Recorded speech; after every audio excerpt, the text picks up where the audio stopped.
है गुरादी। आप श्री आनंदपुर में पर्व मनाते। एक बार एक भक्त जी ने विनय की, प्रभु मेरी भक्तानी के मन में संतान की बहुत लालसा है। यह प्रतिदिन 7-8 घंटे भजन करती है। भजन करते हुए इसे कभी नूरानी जोत के दर्शन नहीं हुए। बलिक आश्चर्य की बात तो यह है कि जब यह भजन में लीन होती है तो इसे अपने चारों ओर नीच योनियां घूमती हुई दिखाई देती है। ऐसा सब होते हुए भी यह भजन नहीं छोड़ती। आपने वचन फरमाए, भक्त जी भजन का असली आनंद इसे अंतर में मिलता है, इसलिए यह भजन नहीं छोड़ती। संतान की लालसा के संस्कार ना जाने कितने जन्मों से इसके अंदर में पल रहे हैं। एक अंधेरी गुफा में जो वर्षों तक बंद पड़ी हो, उसमें क्या होगा? भक्ति जी ने विनय की, महाराज उसमें सांप, बिच्छू और कई प्रकार के विषैले कीट पतंग उत्पन्न हो जाएंगे।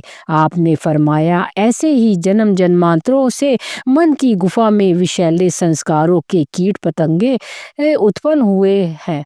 जब उस गुफा में माचिस की एक तीली जला दी जाए, अर्थात रोशनी कर दी जाए, तो क्या होगा?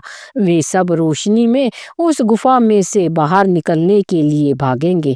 सौभाग्य से आपको संत महापुरुषों की चरण शरण मिल गई है। भजन के प्रभाव से जन्म जन्मांतरों के कुसंस्कार अपना रूप बनाकर अब समाप्त हो रहे हैं। एक काम करो कि बच्चा गोद ले लो। जिससे बच्चा गोद लोगे उसे पहले ही कह देना कि जब तक हमारा मन चाहेगा तब तक इसे पास रखेंगे।